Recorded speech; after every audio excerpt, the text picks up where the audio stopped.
জননীং শারদাং দেবীং রামকৃষ্ণং জগদ্গুরুং পাদপদ্মে তয় শ্রিত্বা প্রণমামি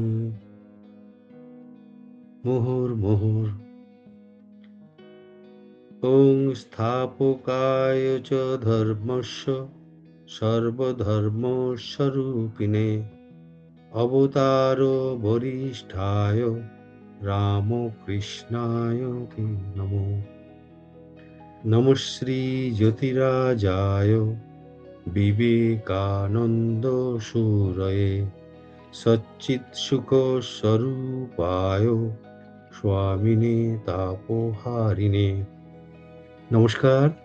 সীমা দেবী সহ এই সারদা নারী জাগরণ সমিতির সকলকে আমার শ্রদ্ধা, নমস্কার, শুভেচ্ছা এবং কৃতজ্ঞতা জ্ঞাপন করি।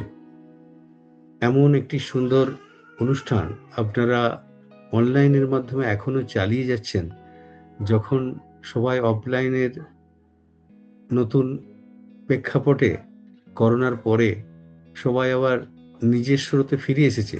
কিন্তু অনলাইন এই করোনার সময় থেকেই যেভাবে শুরু হয়েছে, সেটা কিন্তু বৃহত্তর আমাদের অন্তত ভাবপ্রবাহের জগতে সমৃদ্ধির বাড়িতে বসে সমৃদ্ধিকরণের একটা প্রয়াস বলা যেতে পারে, এবং সেটা সার্থক রূপায়ণ বলা যেতে পারে, যেটা আপনারা কন্টিনিউয়াস করে চলেছেন।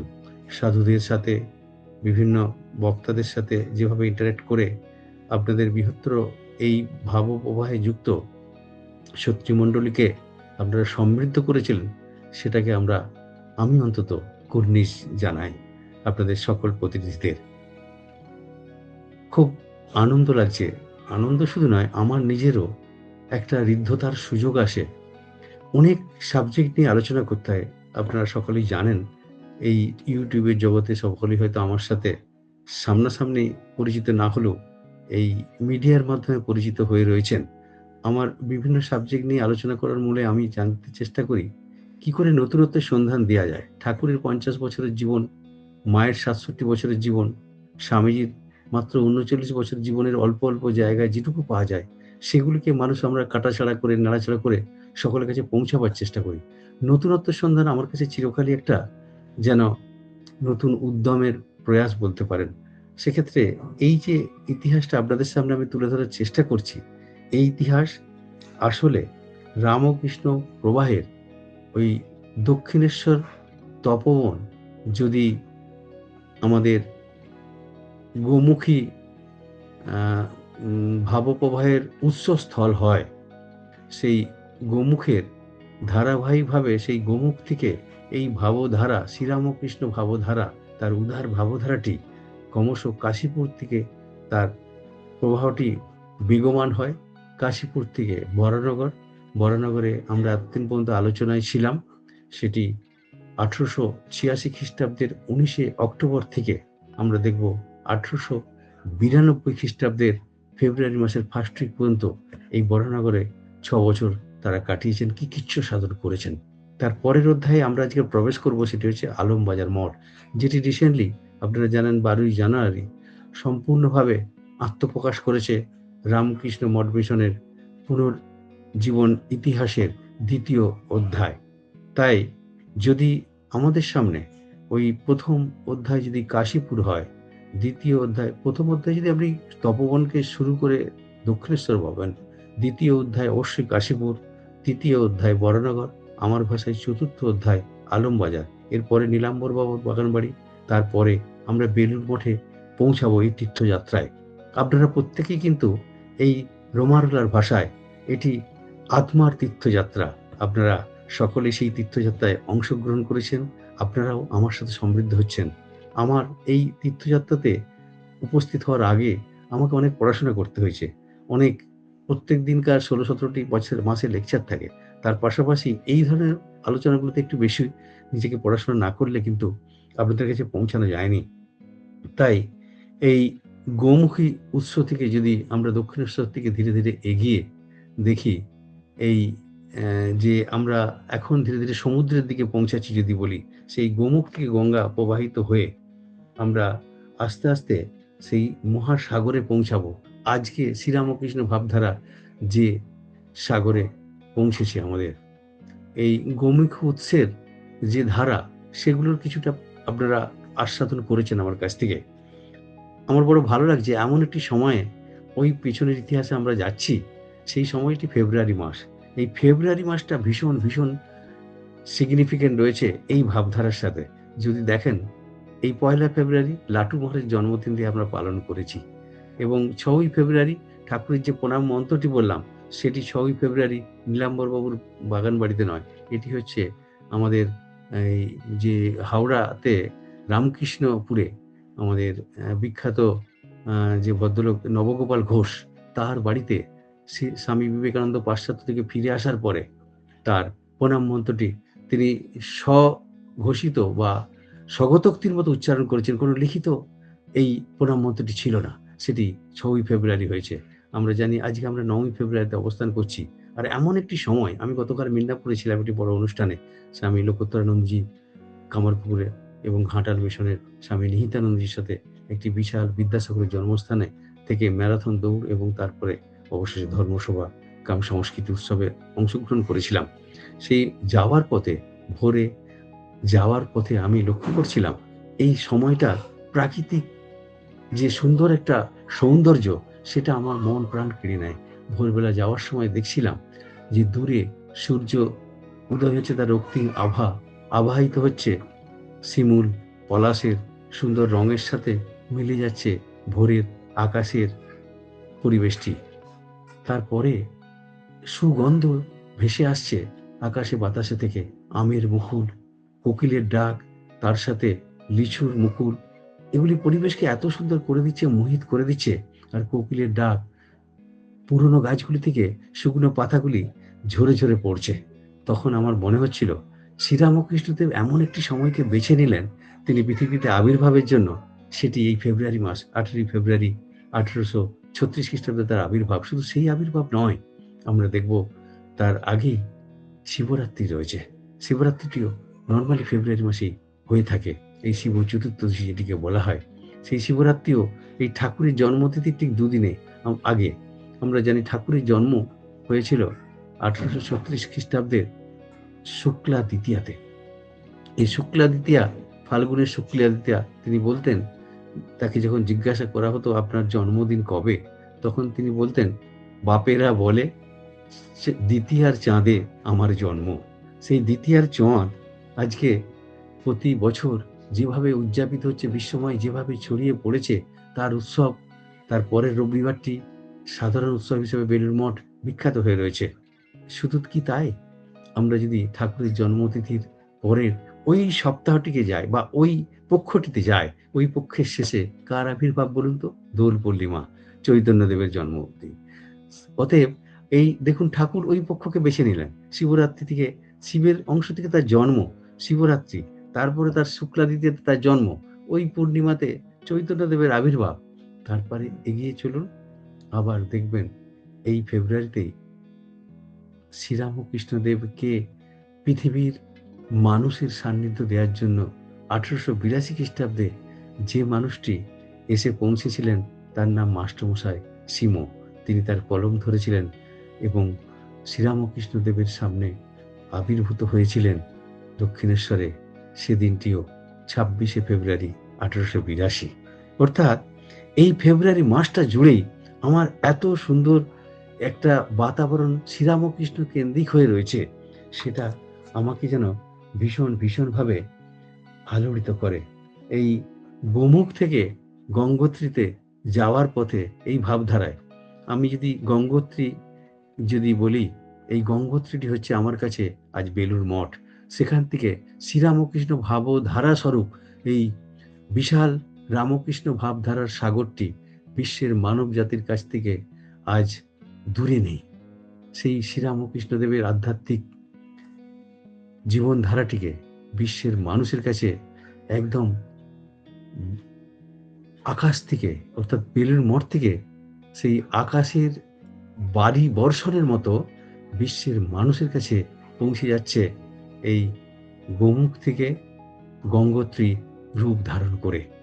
স্রোতধারা আমরা এই স্রোতধারাকে বলি, আমার ভাষায় অন্তত, এই স্রোতধারাটি একদম গোমুখ থেকে গঙ্গোত্রী হয়ে সাগর পর্যন্ত এই ভাবধারাটির নামই শ্রীরামকৃষ্ণ। আর তার মাঝে নিঃশব্দে বয়ে চলা এই স্রোতধারাটি মা সারদা দেবী নিঃশব্দে বয়ে চলেছেন, এবং মাঝে মধ্যে যে তরঙ্গগুলি উঠছে সেটি হচ্ছে স্বামী বিবেকানন্দ আমার ভাষাতে। এইবার আসা যাক, আমি আপনাদের আগের দিনে যে আলোচনাটি করেছিলাম সেটি আমি রিউইন্ড করে দেখলাম। আমরা বরানগরে শেষ করেছি। যদিও তার অনেক ইতিহাস ছিল। আমরা ছেড়ে যেখানে পৌঁছেছি আমাদের তো এগোতে হবে। এখন আলমবাজারে আসবো। আলমবাজারের ঠিকানাটি আগে জানা দরকার আমাদের। এটি কোথায়? এই আলমবাজারের যে ঠিকানা সেটি যদি আপনারা লক্ষ্য করে দেখেন যে 69 বর্তমানে 69/1 সেটি রামচন্দ্র বাগ ছিলেন আলমবাজারে, এবং তার আরেকটি রাস্তার নামকরণ রয়েছে, যেহেতু এটি চৌমাথা আলমবাজারের মোড়ে, আরেকটি দেশবন্ধু রোড।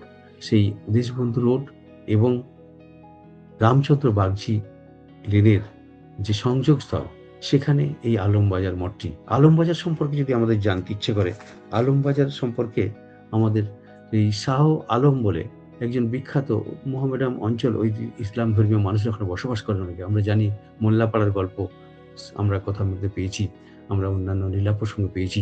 শ্রীরামকৃষ্ণ দেবের কাছে মোল্লাপাড়ার অনেক মানুষেরা, মুসলমানেরা আসতো। সেই মোল্লাপাড়াটি ওর কাছে খুব। এই বাড়িটি অলৌকিকভাবে পাওয়া যায়, একটি ভুতুড়ে বাড়ি। এই আলমবাজার মঠে আমরা দেখব, ভরানগর মঠে যখন 10-11 টাকায় ভাড়া, সেটি ওই টাকির মুন্সি বাড়ির জায়গা ছিল। সেখান থেকে ওদের খুব অসুবিধা হচ্ছিল, নিচে সাপের আড্ডা, আর লোক সংখ্যা দিনের দিন বাড়ছে, কিন্তু কোনো ভালো জায়গা পাওয়া যাচ্ছে না। ওরা বাড়ি ছেড়ে দিতে বলছে, বাড়ি ভাড়া বাড়াতে বলছিল। তখন বাধ্য হয়ে রামকৃষ্ণানন্দী তার উদ্যোগে এবং শিবানন্দজির উদ্যোগে এটি এরা যোগাযোগ করে। এই যোগাযোগের ঠিকানাটি আমরা যদি বরানগর আলমবাজার মঠের ইতিহাসে আমরা বিখ্যাত রমেশ চন্দ্র ভট্টাচার্যের একটি ইতিহাস কেন্দ্রিক একটি গবেষণামূলক পুস্তক, সেটিতে যায়, যেখানে দেখব সেখানে লেখা হচ্ছে যে এই পারামানিক রোডে বৈদ্যনাথ দে মহাশয় কাশীপুরের শ্যামচরণ মৈত্র লেনের নবীন গুড়, যেটা নবীনচন্দ্র দে তার নাম ছিল বেসিক্যালি, আলমবাজার বাড়িটি মাসিক 10 টাকায় ভাড়া দেন। এটি ওই ইতিহাসে তখনকার দিনে লেখা হচ্ছে। আমাদের ইয়েতে প্রভানন্দজির যে বর্ণনা রয়েছে সেখানেও কিছুটা ওই রকম বর্ণনা রয়েছে। ইনি আরো বেশি করে ইতিহাসটা তুলে ধরেছেন, এই বরানগর মিউনিসিপালিটিতে সেই বইকে পাওয়া যায়। আমরা দেখব এই এর ইতিহাসে যেতে গেলে আমাদের কয়েকটি দিককে আমাদের সামনে আগে তুলে ধরতে হবে। আলমবাজার মঠে জায়গাটা অনেকটা বেশি, প্রায় 2.5 বিঘের মতো জায়গা, তার মধ্যে পুকুর, বড় বড় থামওয়ালা বাড়ি, এবং সেটির বর্ণনাটা একটু ভারী সুন্দরভাবে আমাদের দিয়েছেন লাটু মহারাজ তার স্মৃতিকথাতে। সেটা মহেন্দ্রনাথ দত্ত, মানে স্বামী বিবেকানন্দের মেজ ভাই, সেটাকে আরো ভাবে স্পষ্টভাবে আমাদের তুলে দিয়েছেন। সেখানে কি কি ছিল? মোটা মোটা থামওয়ালা একটা বাড়ি, এবং দরজার সামনে ঢোকার মুখে 2টো ছোট ছোট ঘর, সামনে উঠান, তার পশ্চাতে 3 ফোকর ঠাকুরের দালান, উঠানের এক পাশে ঘোরানো সিঁড়ি দিয়ে দোতলায় উঠে দক্ষিণ পূর্বে 2টি বারান্দা, পূর্ব দিকে বারান্দার পশ্চাতে আরেকটি বড় ঘরের সামনে একটি ছোট্ট ঘর, দক্ষিণের বারান্দার দিকে 3খানা ঘরে যাওয়া যায়। বাঁ দিকের ঘরটিকে ঠাকুর ঘর করা হলো। ঠাকুর ঘরের পাশের দিকে নিচে নামবার সিঁড়ি, সিঁড়ির পূর্ব কোণের ঘরটিকে ভাঁড়ার ঘর করা হলো। এছাড়া বাড়িটির পশ্চিম দিকে 3খানা ঘর ছিল। তার একদিকে শশী মহারাজ থাকতেন, তার পাশের ঘরটিতে কালী মহারাজ থাকতেন, আর একখানিতে তুলসী মহারাজ থাকতেন। নিচে রান্নাঘরের সম্মুখে একটা গলি, তারপরেই বাঁধানো পুকুর পূর্ব দিক, আর তারপরেই আরেকটি কুয়ো। লাটু মহারাজের মাঝে মধ্যে দোতলার এই পূর্ব দিকের ছোট্ট ঘরটিতে তিনি থাকতেন, জপ ধ্যান করতেন। এটা সাময়িক তখনকার একটা চিত্র আমরা খুঁজে পাই। আমরা দেখব সেখানেতে এই ঘাটের বা এই বাড়ির সামনে গঙ্গাটি একটু কাছে, লোচনবাবুর ঘাট। এই লোচনবাবুর ঘাটটি সম্পর্কে আপনাদের একটু পরিচয় দেওয়া দরকার। এটা রামকৃষ্ণ সাহিত্যে, ইতিহাসে একটা ভীষণ জায়গা দখল করে নিয়েছে। আপনারা জানেন শ্রীরামকৃষ্ণদেব, ওই জয়কৃষ্ণ চ্যাটার্জি, উনি থাকতেন আমাদের ওই লোচনবাবুর ঘাটের কাছাকাছি, এবং রামচন্দ্র চ্যাটার্জি ওই রামচন্দ্র ঘোষের দ্বারা তৈরি 12খানি শিব মন্দির সহ লোচনবাবুর ঘাটটি তৈরি করে। ওর পাশেই আমরা দেখব জয়কৃষ্ণ চ্যাটার্জি থাকতেন।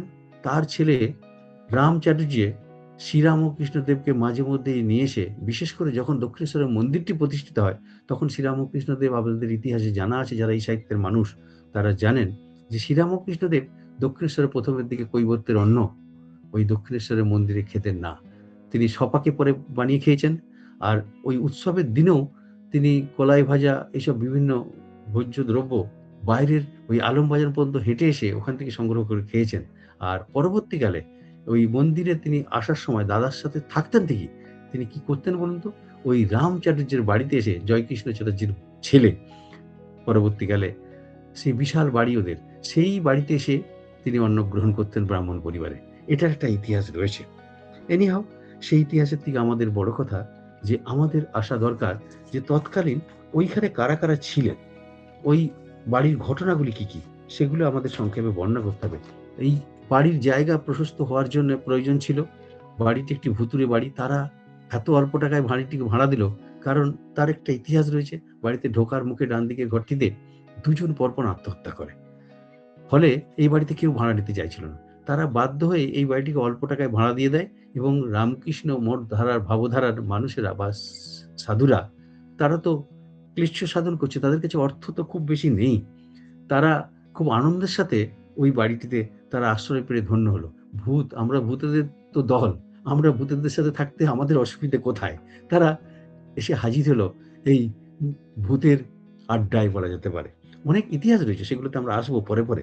যদি একদিন না হয়, আরো একদিন আপনাদের আমি শোনাবার চেষ্টা করব। কারণ আমি যেভাবে তথ্য সমৃদ্ধ হয়েছি এগুলিকে অধ্যয়ন করতে, করতে সেগুলিকে অবশ্যই আপনাদের শেয়ার করা উচিত, কিন্তু আপনাদের প্রয়াসটিকে সার্থক করার উদ্দেশ্যে। আমরা দেখব ওই আলমবাজার মঠে 1896 বা তার আগে পরে যে কজন ওখানে পরপর যোগ দিয়েছেন, তার মধ্যে অন্যতম হচ্ছে সুশীল মহারাজ। সুশীল মহারাজ, যিনি উত্তরকালে প্রকাশানন্দজি হয়েছিলেন। সুধীর মহারাজ, সুধীর মহারাজের নাম আমাদের মনে থাকবে, যিনি শুদ্ধানন্দজি, যিনি এই রামকৃষ্ণ মঠ মিশনের সমস্ত ইতিহাসে স্বামী বিবেকানন্দের দ্বারা বর্ণিত, এবং শ্রীরামকৃষ্ণ দেবের স্বামী বিবেকানন্দ যে এই আদর্শকে সামনে রেখে রামকৃষ্ণ মিশন প্রতিষ্ঠা করতে চলেছেন, পাশ্চাত্য থেকে তার ভাবধারাটিকে তিনি নিয়মাবলীর মধ্যে আবদ্ধ করতে চেয়েছেন। একটা সংঘ তৈরি হবে, সংগঠন তৈরি হবে। তার যদি নিয়মাবলী না থাকে, ভাবিকালে কি দিশা দেবে, সেই উদ্দেশ্যে তিনি পাশ্চাত্য থেকে ভাবতে ভাবতে এসেছিলেন। এই শুদ্ধানন্দজি, সুধীর মহারাজ পরবর্তীকালে এগুলি লিপিবদ্ধ করেন স্বামী বিবেকানন্দের কাছ থেকে শুনতে শুনতে। এটি আলমবাজারের একটা বিশেষ পাঠ আমরা দেখব। খগেন মহারাজ, বিমলানন্দ, ওই সুধীর মহারাজের কথা বলছিলাম, তাছাড়াও রয়েছেন শুকুল মহারাজ, আত্মানন্দ, হরিপদ মহারাজ, যার নাম বোধনানন্দ, কানাই মহারাজ, যার নাম নির্ভয়ানন্দ, যোগেন মহারাজ, যার নাম নিত্যানন্দ, যিনি পরবর্তীকালে ওই অখণ্ডানন্দজির সাথে স্বামী বিবেকানন্দের নির্দেশে মহুয়া গ্রামে, মহুলা গ্রাম যেটা ওই সারগাছির কাছে, সেখানে সাহায্যকারী হিসাবে মানব সেবায় জীবন উৎসর্গ করেছিলেন। অজয় মহারাজ, স্বামী স্বরূপানন্দ, যিনি নিবেদিতাকে ভীষণভাবে বাংলা, সংস্কৃত, স্তোত্র সমস্ত কিছু শেখাবার উদ্দেশ্যে স্বামীজি তাকে নির্দেশ দিয়েছিলেন। অবশেষে সুরেন মহারাজ, স্বামী সুরেশ্বরানন্দ, এইরকম বিভিন্ন মানুষেরা ওখানে জয়েন করেছিলেন বলা যেতে পারে। ওখানের ইতিহাসে আমরা দেখব যারা যারা ওখানে আসা যাওয়া করেছেন, তাদের কিছু মানুষের কথা বলি। তার আগে একটু কথা বলে নিই যে এখানকার পরিবেশটি কেমন ছিল। আশ্রমে তো সবাই থাকতেন, ভুতুড়ে বাড়ি, ছাতের উপরে নিজেরাই মজা করে, ভূত আছে বলে আবার অন্য গুরু ভাইদের ভয় দেখানোর জন্য লাঠি মারা সেটা লক্ষ্য করেছেন। এবং পরবর্তীকালে রামকৃষ্ণানন্দজি একটা লাঠি, বিশাল বড় একটা উম, হাতে করে লাঠি নিয়ে ছাতে গিয়ে দেখতে গিয়েছেন কে গড়গড় করে শব্দ হচ্ছে। দেখা গেল দুটো ডাম্বেল বারবেল পড়ে রয়েছে, ভয়ে দৌড়ে পালিয়ে গেছে। আসলে তারা কেউ নয়, ওদেরই গুরু ভাইদের কয়েকজন।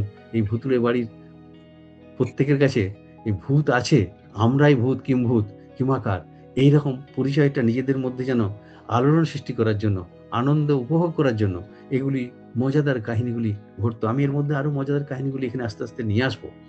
এবার দেখি কারা কারা এখানে আসা যাওয়া করেছেন, তাদের একটা বর্ণনা দেওয়া দরকার। তাদের মধ্যে আমরা দেখব বিভিন্ন মানুষগুলি যারা যারা আসা যাওয়া করেছেন, তাদের মধ্যে বিখ্যাত সব কয়েকজন মানুষ ছিলেন। তারা আমাদের, যারা পরবর্তীকালে আমাদের মঠ মিশনে শুধু ঠাকুরমা স্বামীজি কেন্দ্রিক যে ভাবধারার সাথে যুক্ত নয়, তারা সমাজেও বিশেষ জায়গা দখল করেছিলেন। তাদের মধ্যে অন্যতম ছিলেন ক্যাপ্টেন হেনরি, সেভিয়ার স্ত্রী, মুলার, গুডউইন, হ্যারিসন, আলাসি খান, মুদালিয়ার, সিঙ্গারভেলি মুদালিয়া, ধর্মপাল, এরা সব স্বামীজির সাথে পরবর্তীকালে এসে ওখানে ওই আশ্রমে উঠেছিলেন। গুডউইন এসেছেন, নরেন সেন, অজিত সিং খেত্রীর রাজা এবং মহেন্দ্র দত্ত নিজের ঘরে থাকতেন। গৌরীমা এবং আমাদের অঘরমণি দেবী, যিনি গোপালের মা নামে পরিচিত, তারাও ওইখানে থেকেছেন, আমরা দেখব। সুবোধানন্দজি এসব কাহিনীগুলি মাঝে মধ্যে আমাদের বর্ণনা করেছেন। সেখানে পুজো হতো, ঠাকুরের জন্মতিথি, মায়ের জন্মতিথি সবচেয়ে আনন্দের ব্যাপার, আপনারা শুনলে অবাক হবেন। মায়ের জন্মতিথি প্রথম পালন শুরু হয় ওই বাড়িতেই, সেটি 1897 খ্রিস্টাব্দের 16 ডিসেম্বর। আপনাদের বলা হয়নি, এই ফেব্রুয়ারি মাসে ঠাকুরের জন্মতিথির আগে যখন এরা বরানগর থেকে এখানে শিফট হয়, তাদের পোশাক আশাকের কিছু পরিবর্তন হয়নি, অর্থনৈতিক দিক দিয়েও কেমন উন্নতি হয়নি। সেই একটি কাপড়ই ছিল, যে বাইরে যাবে সেটি পরে যেত। ম্যাক্সিমাম সময় সবাই কফিন পরে থাকতো। তখন পর্যন্ত সেমন কিছু উন্নতি তখন হয়নি। খাওয়া দাওয়ার দিক দিয়ে অনেকের আমরা স্মৃতিকথাতে পাই, ওই চচ্চড়ি, ডাল, ভাত একটু উন্নত হয়েছে, তার বেশি কিছু হয়নি। তারপরে পরবর্তীকালে আস্তে আস্তে দেখবো স্বামীজি পাশ্চাত্য থেকে 1897 সালে ফিরে আসার পরে তখন অনেকেই সাহায্য করেছেন।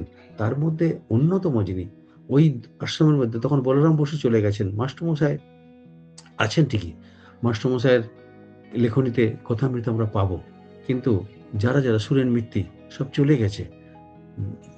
আমাদের যিনি দক্ষিণেশ্বরের কর্ণধার ছিলেন, তার ছেলে, বিশেষ করে আমাদের ওই বিশ্বাস পরিবার, তারা মথুরবাবুর ছেলে তৈলক্ষ্যনাথ বিশ্বাস, তিনি কিন্তু খুব বেশি ঠাকুরকে প্রাধান্য দিতেন না। তাই এদেরকে খুব বেশি যে প্রাধান্য দেবেন না, সেটাই স্বাভাবিক। ফলে তখনকার দিনে মহেন্দ্রনাথ বন্দ্যোপাধ্যায়, আমাদের রাজবল্লভ পাড়া থেকে মহেন্দ্রনাথ মুখার্জি পাড়াতে থাকতেন। তার একটি গমের কল ছিল হাতিবাগান অঞ্চলে, আমরা জানতেন শ্রীরামকৃষ্ণদেব তার গমের কলে গিয়ে উঠতেন, স্টার থিয়েটারে নাটক দেখতে যেতেন। সেই মহেন্দ্রনাথ মুখোপাধ্যায় তিনি বেশ কিছু অর্থ ওই আশ্রমকে দান করতেন, তাদের সমস্ত ব্যবস্থা করতেন, অনেক অর্থ দিয়েছেন। বলরাম বসু প্রথমের দিকটা যেমন বরানগর দিয়েছেন, এই মহেন্দ্রবাবুর অবদান কিন্তু আমরা দেখব এই আলমবাজারে।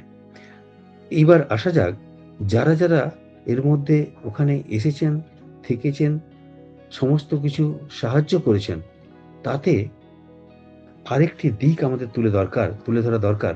1898 খ্রিস্টাব্দের 13ই ফেব্রুয়ারি পর্যন্ত এটি আলমবাজারে ছিল, অর্থাৎ এটাও ঠিক 6 বছর। এটাও আবার ফেব্রুয়ারি মাসে এখান থেকে শিফট হয়। বরানগর মঠ থেকে এখানে যখন আসেন ফেব্রুয়ারির 1st উইক, এটাও ফেব্রুয়ারির 13 তারিখ। এই ফেব্রুয়ারি মাসের গুরুত্বটা ভীষণ ভীষণ কাছে আমি একটার পর একটা খুঁজে পাওয়ার চেষ্টা করেছিলাম। এই 13ই ফেব্রুয়ারি আমরা দেখব এই আলমবাজার থেকে এটি আমাদের নীলাম্বরবাবুর বাগান বাড়িতে পৌঁছে যায়। আলমবাজারে যেসব ঘটনাগুলি ঘটে, একটির পর একটি কয়েকটি ঘটনা আপনাদের কাছে অবশ্যই জানানো দরকার। একজন বিদেশি, তিনি এই আলমবাজারে যখন স্বামী বিবেকানন্দ পাশ্চাত্যে বিখ্যাত হয়েছেন, তিনি বিখ্যাত হয়ে সেখানে আমাদের ভারতবর্ষের ঐতিহ্যকে প্রচার করছেন। সেই সময়ে পাশ্চাত্য থেকে একজন কার্নাল সাহেব বলে তিনি এদেশে আসেন 1893 সালের শেষের দিকে। তিনি এই স্বামী বিবেকানন্দ কেন্দ্রিক যে গুরু ভাইরা কোথায় রয়েছে, কি করছে, সেই ভাবাদর্শটা দেখার জন্য তিনি দক্ষিণেশ্বরের সামনে একটা হোটেলে উঠেছিলেন। সেই হোটেল থেকে তাকে পরবর্তীকালে এই রামকৃষ্ণ মিশনের আমাদের যারা যারা ব্রহ্মচারী বা সাধু, তারা তাকে নিয়ে এসে ওই দিনের পর দিন, রাতের পর রাত তারা নিয়ে এসে ওই আলমবাজার মঠে এনে হাজির করেছিলেন। তারা সকলেই ওর কাছে ওই টার্নবুল, ডাক্তার টার্নবুল তার নাম বলা হয়, টার্নবুল, তিনি সারাদিনটাই প্রায় আশ্রমে কাটাতেন। শুধু আশ্রমে কাটাতেন না, ওদের সাথে বসে গল্প করতেন। এবং স্বামীজির পাশ্চাত্যে কি প্রভাবটা পড়েছিল, এরা ইন্ডিয়ান মিরর পত্রিকায় প্রথমের দিকে সব খবরাখবর পেয়েছেন। এবং 14ই এপ্রিল 1894 সালে প্রথম স্বামী বিবেকানন্দের চিঠি আলমবাজারের উদ্দেশ্যে লেখেন। সেই চিঠিটাই স্বামী বিবেকানন্দ দ্বারা প্রথম আমাদের কাছে স্বামী বিবেকানন্দের নিজের মুখে তার ইতিহাস বর্ণনা পায়। কিন্তু তার অনেক আগেই ওইখানকার ইতিহাস স্বামী বিবেকানন্দ যে বিশ্ববিখ্যাত হয়ে গেছেন, ধর্মপাল এসেছিলেন আমরা জানি। ধর্মপাল যিনি অনাগরিক, তিনি বিবেকানন্দকে খুব ভালোবাসতেন। তিনি 1894 সালে ফিরে আসার পরে তিনি মিনার্ভা থিয়েটারে একটা বক্তৃতার মধ্যে বলেছিলেন যে এই ভাইটি আমাদের ভারতবর্ষের ঐতিহ্যকে যেভাবে পাশ্চাত্যের মানুষের কাছে শিক্ষিত সমাজের কাছে তুলে ধরেছেন, তিনি আমাদের সকলের অগ্রগণ্য এবং তাকে সকলে আমাদের সমস্ত বক্তাদের থেকে তাকে একটা উচ্চ আসন দিয়ে দিয়েছিল। পাশ্চাত্যের শিক্ষিত মানুষেরা ভারতবর্ষের কাছে তিনি আসল সুবক্তা শুধু নয়, তিনি ভারতবর্ষের রহস্যটাকে বিশ্বের মানুষের কাছে তখনকার দিনে যারা ভারতবর্ষকে অন্য চোখে দেখত, বাঁকা চোখে দেখত, তাদের কাছে ভারতবর্ষকে তার আসল শক্তি, সংস্কৃতি, সভ্যতার প্রাচীনতাকে বিশ্বের মানুষের কাছে তুলে দিয়েছিলেন। এবং শুধু তাই নয়, এই টার্নবুল তিনি আমাদের বিবেকানন্দ কেন্দ্রিক এই গুরু ভাইরা তারাও যে ভাবিকালে বিশাল কিছু একটা গড়ে তুলবে এই রামকৃষ্ণ মিশনের ইতিহাসে, পরবর্তীকালে রামকৃষ্ণ মিশন তৈরি হবে স্বামী বিবেকানন্দ ফিরে আসার পরে, তিনি যেন তার ইঙ্গিত বহন করেছেন যে স্বামী বিবেকানন্দ পাশ্চাত্যে গিয়ে তার ইঙ্গিতই তাদেরকেও দিয়েছেন। তাই সেগুলোকে নিয়ে তিনি ভীষণ রোজ প্রতিদিন প্রায় 1894 সালের প্রথম দিক থেকে তিনি এসে ওদের সাথে আলোচনা করতেন। এইবার আসা যাক ওইখানের কিছু ঘটনা। রামকৃষ্ণানন্দজি প্রথম থেকে আমরা বরানগর দেখেছি তিনি পূজার আসনে বসে ঠাকুরকে জাগ্রত করে দিতেন এবং সেটা স্বামীজি বারবার বর্ণনা করেছেন। আমরা দেখব 1892 সালের পর থেকে ঠাকুরের তিথি পুজোগুলো কবে কবে ঘটলো। সেই ঘটার মধ্যে আমরা দেখব 29শে ফেব্রুয়ারি, সেটিও 29শে ফেব্রুয়ারি, সে বছর প্রথম ঠাকুরের জন্মতিথি পালিত হচ্ছে আলমবাজার মঠে। That was 1892। তার পরের বছর 24শে ফেব্রুয়ারি ঠাকুরের তিথি পুজো পড়েছিল, সেটা 1893 খ্রিস্টাব্দে। তার পরের বছর আমরা দেখব 9th মার্চ, ফেব্রুয়ারি মাসে 9th মার্চ শুক্রবার, এইটা 1894 খ্রিস্টাব্দে আলমবাজার মঠে ঠাকুরের তিথি পুজো পালিত হচ্ছে। এবং সেদিন একটি বর্ণনা পাওয়া যায়, লাটু মহারাজ রামকৃষ্ণানন্দজি ভাবের ঘোরে বিজয়কৃষ্ণ গোস্বামীকে নিয়ে নৃত্য করেছেন এবং তাদের প্রত্যেকের ভাব সমাধির মতো তৈরি হয়েছিল। আমরা পরের বছর দেখব 1895 খ্রিস্টাব্দে, সেটি 26শে ফেব্রুয়ারি মঙ্গলবার ঠাকুরের জন্মতিথি পালিত হয়েছিল ওইখানে। তার পরের বছর 1896 খ্রিস্টাব্দে 15ই ফেব্রুয়ারি ঠাকুরের জন্মতিথি পালন হয়। প্রতি বছর সেখানে পালিত হচ্ছিল। এবং শুধু তাই নয়, তার সাথে সাথে আমরা দেখব যদি 1895 খ্রিস্টাব্দে দেখি, সেখানে 26শে ফেব্রুয়ারি যেমন তার জন্মতিথি পালন হচ্ছে, এই যে এখন তার পরের রবিবারটিতে জন্ম মহোৎসব হয়, সেটি কিন্তু দক্ষিণেশ্বরে প্রতি বছর হয়ে আসছে। সেটি কিন্তু তখনও কিন্তু মঠে হতো না, আলমবাজারের মঠে হতো না, সেটি কিন্তু দক্ষিণেশ্বরে হতো। ওরা সেই উৎসবে অংশগ্রহণ করতো। সে বছর 3rd মার্চ সেই উৎসবটি হয়েছিল দক্ষিণেশ্বরে। 15ই ফেব্রুয়ারি 1896 সালে, যেটি বলছিলাম, ঠাকুরের তিথি পুজো পালিত হয় আলমবাজারে, ভক্ত সংখ্যা বাড়তে থাকে। 23শে ফেব্রুয়ারি সে বছর 1896 খ্রিস্টাব্দে ঠাকুরের মহোৎসবটি হয় দক্ষিণেশ্বরে। এইভাবে স্বামী রামকৃষ্ণানন্দজি তিনি প্রত্যেক বছর পুজোর মধ্যে ঠাকুরের পুজোতে যেভাবে শুধু গভীর শ্রদ্ধার সাথে নয়, আগ্রহের সাথে, নিষ্ঠার সাথে ঠাকুরের পুজো করতেন, সেটা একটা সুন্দর বর্ণনা দিয়েছেন অদ্ভুতানন্দজি। বলছেন সারাদিন পুজো করছেন, 24 ঘন্টা ঠাকুরের পুজো হয় ঠাকুরের জন্মদিনতে। আমরা কখনো দেখেছি কোথাও? রামকৃষ্ণানন্দজি সেটি আমাদের দেখিয়ে দিয়ে গেছেন এবং প্রতি বছরই প্রায় এটা হতো এবং সারা দিন ধরে ঠাকুরের স্তোত্র, পুজো, পাঠ সেগুলো চলতে থাকতো। এবং বিশেষ করে আমরা দেখব 1895 খ্রিস্টাব্দে, 11ই এপ্রিল স্বামীজি একটি চিঠি লিখছেন রামকৃষ্ণানন্দজিকে। সেখানে বলছেন যে তোমরা শুধু কি এই ঠাকুরকে ভোগ দিচ্ছ, ভালো ভালো প্রসাদ তৈরি করছো, লুচি, তার সাথে পায়েসান্ন, তারপরে ওই সুজির সাথে যে বিভিন্ন মিষ্টান্ন দিয়ে পরিবেশন করছো, এগুলি তো মুখের হার হচ্ছে। তোমরা কি কোনো স্পিরিচুয়াল ফুড দিচ্ছ মানুষকে? সেটা দেওয়ার কল্পনা মাথায় রেখো, সেটা করা ভীষণভাবে দরকার। আরেকটি অসাধারণ ঘটনা ঘটে, আমরা দেখব 1896 খ্রিস্টাব্দে। এই 1896 1893 খ্রিস্টাব্দে আরেকটি ঘটনা বলা দরকার। হরিদাস বিহারী দাস দেশাই মশাই জুনাগড়ের দেয়ান ছিলেন। তিনি স্বামীজির মাকে দেখতে এসেছিলেন কলকাতাতে। দেখতে এসে তিনি ওই মঠে গিয়েছিলেন এদের কিভাবে জীবনযাপন হচ্ছে। সেখানে তিনি একটি সাধু ভান্ডারও দেন এবং মহেন্দ্রনাথ দত্ত সেটি সুন্দরভাবে বর্ণনা করেছেন। আমরা দেখব সেখানে তিনি লিখছেন যে এই সাধুদের দুরবস্থা কষ্ট দেখে তিনি তাদের খাওয়ালেন ভালো করে, শুধু খাওয়ালেন না, তাদের সমস্ত অন্যান্য কিছু অর্থনৈতিক সাহায্য করে গেছিলেন। তখনকার ছোট্টখাটো সামান্য যেগুলি উন্নতি হয়েছে, আমরা দেখব খাওয়া দাওয়ার মধ্যে তো ওই বললাম চচ্চড়ি, ডাল, ভাত, এর বেশি আর কিছু হতো না।